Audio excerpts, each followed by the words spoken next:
All right, we're going to talk about the JFK assassination files that are being released. A question I have on my mind is if they're releasing the JFK assassination files, why have they not released the Epstein files? More than 60 years after the assassination of President John F. Kennedy, the Trump administration released 80,000 pages of records to the public Tuesday night relating to his murder. Culling through the files is a tedious task. The scanned documents, many handwritten and going back over 60 years, can be at times difficult to read and decipher. Lee Harvey Oswald, the man who shot Kennedy in November of 1963, is mentioned 55 times in the documents, including in this 79-page summary of CIA surveillance operations that monitored Oswald's movements in Mexico City, where he visited the Russian and Cuban embassies ahead of the assassination. And the JFK files revealed, once again, the government position that it was actually Cuba. Hey, guys. Lee Harvey Oswald, not a Navy officer, Navy intelligence officer. Definitely not like actively engaging in disruptive as a member of intelligence. Certainly not engaging in following the CIA handbook field manual of like disrupting any sort of revolutionary action from taking place. It's actually real. He didn't visit those embassies as a Fed. He visited them as a sympathizer. Definitely a Cuban asset, not an American one. In this letter written in 1978 from a man to the British ambassador in Washington. In it, he says he told... I'm so glad that they revealed this, something that they've, said over and over again. Immigration officials in London that in July of 1963, just 4 months before the assassination, of a plan by Oswald to kill Kennedy. But so far, the trove of mostly unredacted files show there is nothing that changes he was the sole assassin. The documents, they don't show conspiracy. David Barrett, a professor of political science at Villanova University who studies the Kennedy presidency, says that while these files are not a smoking gun, they provide government transparency. Maybe it will lessen the suspicion that the FBI or the CIA or some other government leader or agency were involved in a plot to kill Kennedy. The Trump administration says the release represents a campaign promise kept, a promise he made the day Robert F. Kennedy Jr. endorsed him. I have never had more people ask me, please, sir, release the documents on the Kennedy assassination, and we're going to do that. And during a visit to the Kennedy Center on Monday, he announced they were ready to go. So people have been waiting for decades for this. I don't believe we're going to redact anything. Now, anyone can see these documents on the National Archives website, and more are going to be added once they are digitized, but others still remain under court seal. Now, you may remember the president's executive order also demanded the files from the assassinations of Robert F. Kennedy and of Martin Luther King Jr. to be released, but it's not yet clear when those will be published. Gail? All right, Caitlin, got it. Thank you very much. I hate when this chat becomes the Alex Jones of the left moment. Something like this happens. What do you mean? My favorite fact about Lee Harvey is that he visited the USSR and Cuba with the intent of denouncing his American citizenship, only to be found too annoying by the USSR, and he tore up his passport for no reason. Yeah, and then with very little scrutiny from the American government, was allowed to fucking return and operate freely inside of US boundaries. I find that very interesting, personally. I guess it's one of those, it is one of those conspiracies that I'm like, not, firmly on the government side on. Like, I think that the established narrative is not the correct one. I don't think it is. The original anti-imperialists who were smeared as so-called tankies were correct. The commander of the U.S.-backed insurgents in the violent 1956 counter-revolution attempt in socialist Hungary, General Bela Karolyi, was a CIA asset. This has been confirmed by the JFK records. So my attitude on this is the same attitude that I have with discontent in general under Soviet rule.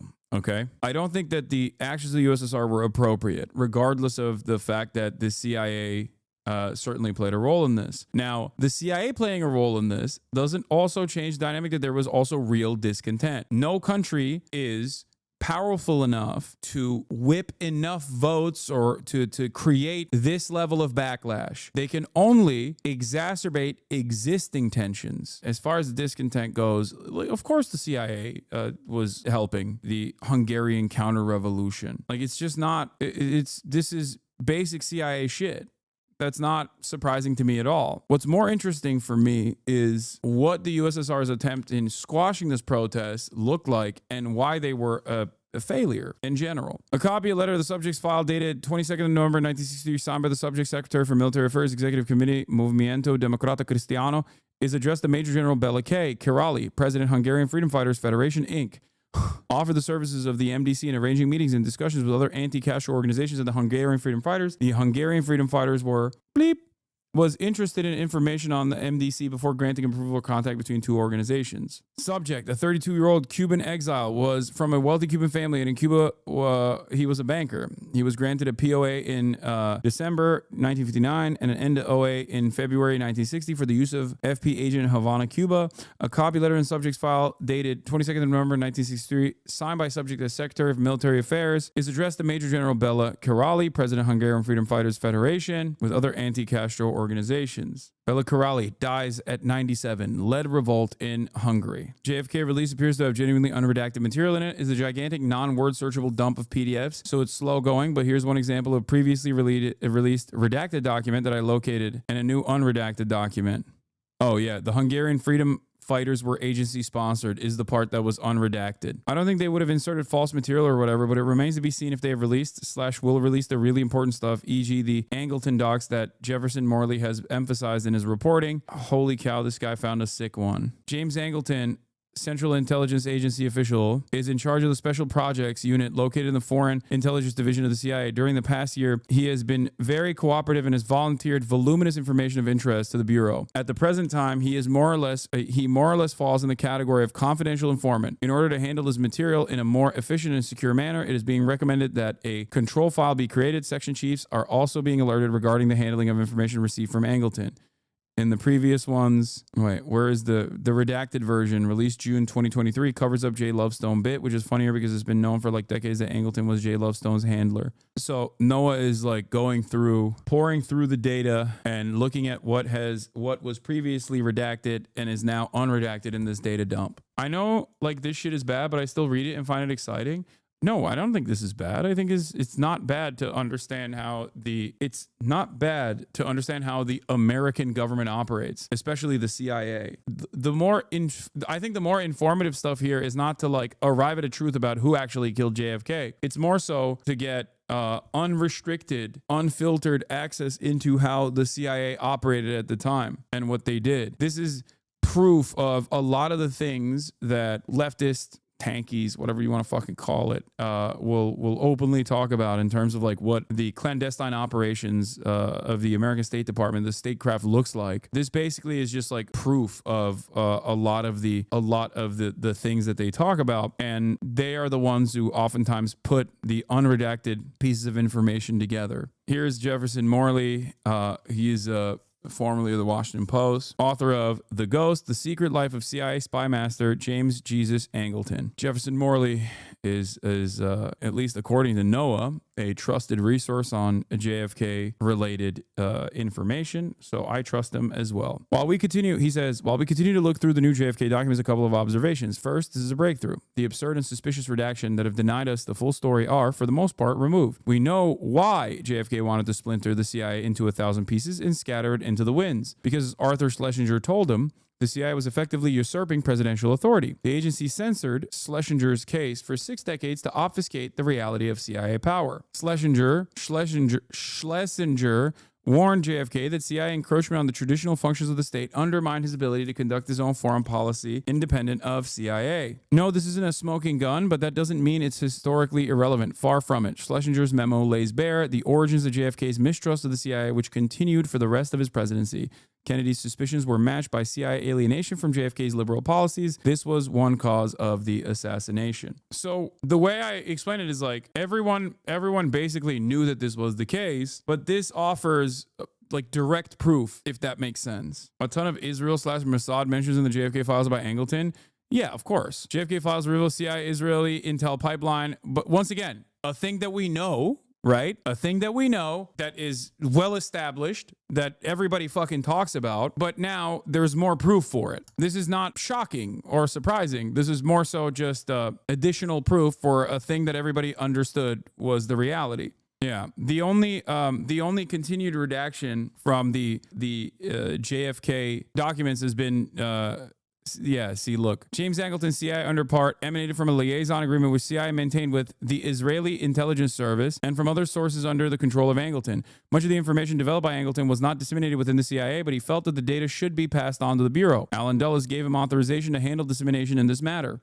We continue to receive information of value on a regular basis. Maybe the most damning, the CIA put contaminating agent in Cuban sugar headed for the Soviet Union. Also under the heading of old business, wait, oh, there it is. I remember the hue cry, especially in Carl Kazin in the White House when, bleep, this was initially redacted. Here it is, unredacted. Also under the heading of old business, I will remember the hue and cry raised, especially by Carl Kazin in the White House when the agency injected a contaminating agent in Cuban sugar bound for the Soviet Union.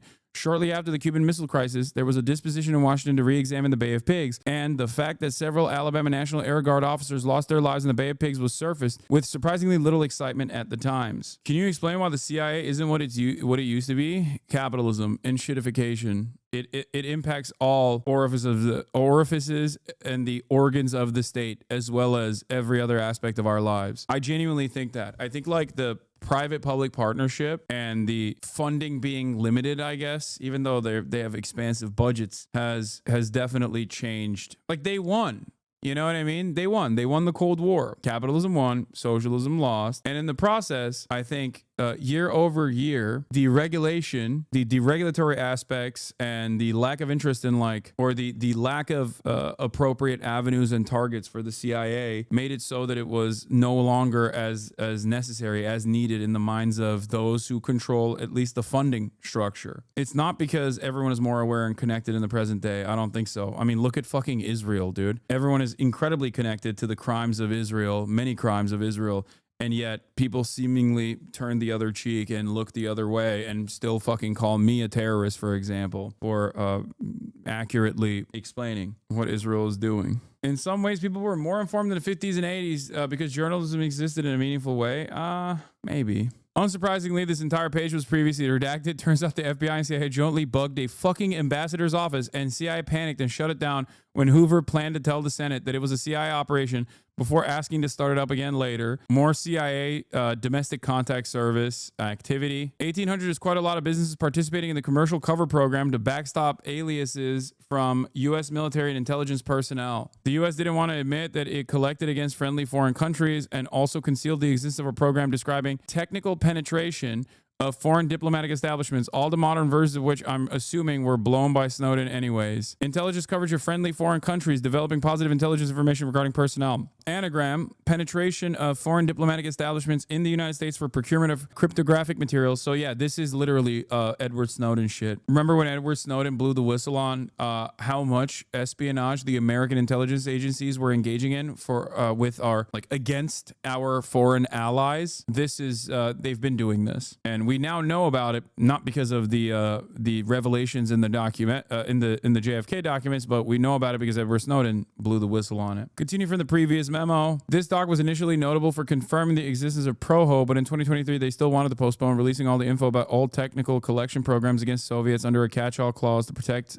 national intelligence and defense interests. A 1973 memo from CIA's ORD, Office of Research and Development, that as of 2023 withheld info about CIA and Bell, now known as AT&T, testing microwave technology to intercept domestic telecommunications. A lot of this stuff also is it didn't go anywhere. That's the other thing. When you look at the conspiracy theories for too long, sometimes you end up falsely assuming that MK Ultra was a massive success or whatever. You know what I mean? That CIA's implementation of hypnosis, for example, was successful. A lot of that stuff was not successful. Domestic tests for agency research and development efforts continued. This describes the CIA admitting to being able to basically covertly tap into most any U.S. telephone networks, landlines then, and also developing sensors and tech like FLIR, far-looking infrared, in the early 70s. This, I think, is part of the reason. I mean, the from what I understand, the American infrastructure is still very fucking bad. Like telecommunications infrastructure is still very bad, that China was able to penetrate it with ease. There was a New York Times article on this a while back, like a couple months ago, where it turns out that the Chinese government and its espionage agencies had deeply penetrated American telecommunications and were directly looking at everything that people were saying. And the only reason why they were utilizing it was to figure out if their deep cover agents were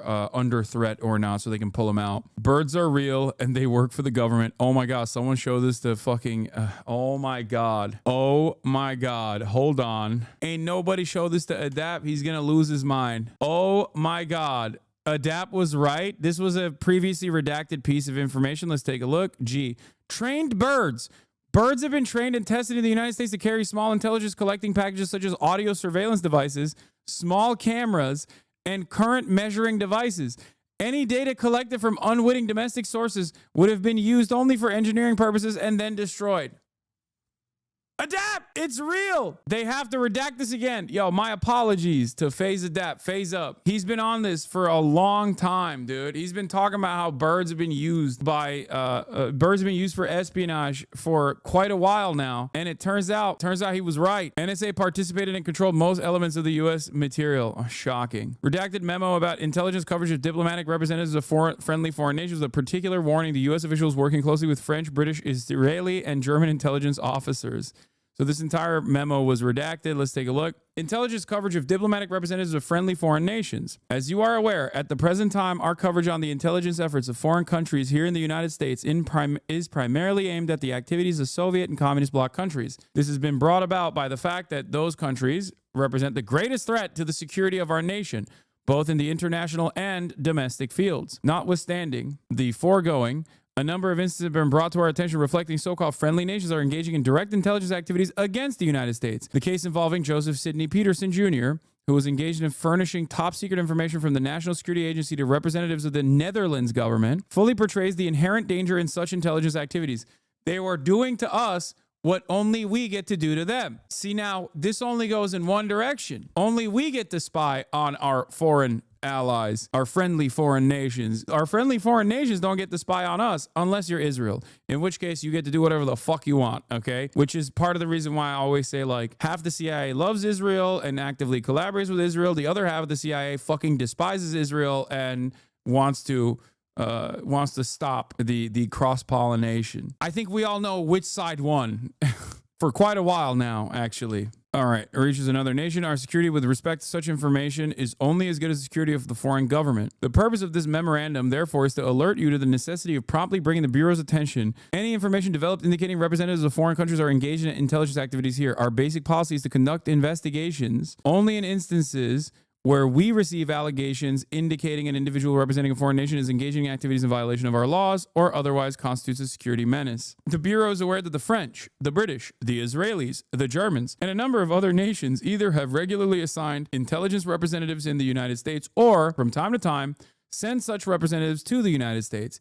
In many instances, such representatives deal with the United States government agencies on an official basis. At the same time, it is possible that such representatives are engaged in other intelligence activities while here. We are requesting other government agencies who deal with intelligence representatives of foreign governments to keep us advised of the identities of foreign intelligence operatives in the United States. It apparently wasn't until 1955 that the FBI decided it should be spying on friendly nations. State Department had their own views on which countries' staff should be targeted and surveilled first: Egypt, Syria, Saudi Arabia, and Israel, although it turned out Israel was already covered. Look. He stated that no coverage would be advisable at this time on such countries such as Greece, Turkey, Iran, Iraq, since the conditions in those countries are not, I guess, appropriate. In 1958, FBI was surveilling over a dozen Israeli nationals suspected of engaging in intelligence activities in Washington, D.C. and New York City, which was redacted previously. State Department told the FBI to proceed with caution when trying to develop informants within Israeli diplomatic establishments because most of the U.S. citizens hired by the Israelis are pro-Israeli in their thinking, i.e., watch out for double agents. Oh no. More evidence of US CIA involvement in Sudan, Egypt, Syria, Yemen, and Libya. I know this is from 1959, but I'm honestly still pretty surprised it was released in its entirety. Ton of info about collecting against friendly nations. I guess the reason why they released the unredacted files is because most of the stuff is well established at this point, partially because as far as like the active collection of intelligence from foreign allies and not adversaries, but foreign allies specifically, was uncovered by Edward Snowden. In that regard, they don't see any issue just openly releasing this stuff. I don't know. There's still information, I think, that you can derive out of this. This obviously specifically looks at like what the previously redacted, now unredacted files are. But as far as people claiming that this in and of itself is like irrelevant data, I disagree with you. I think that there's some worth in this information. Like, this is valuable information. It's important to now officially confirm previous assertions that were made through circumstantial evidence. This is now direct evidence. You know what I mean? Like, there's only so much you can do as far as developing a theory about clandestine activities of the CIA. But when they do deliver unredacted information like this, it basically solidifies those theories. It turns them into facts. It just creates confirmation. I don't think it's a smokescreen. From a historian's perspective, you can only assume this stuff, but now as a factual fact is great for correcting misconception in academic sense. Sure. As far as like figuring out who did it, who done it, I don't think we know. I don't think we will ever. I doubt that until like the American regime is toppled in its entirety, will you ever. And even then, there's probably a contingency to burn all of those fucking files regardless. So I doubt that we'll ever truly get this level of evidence on the who done it.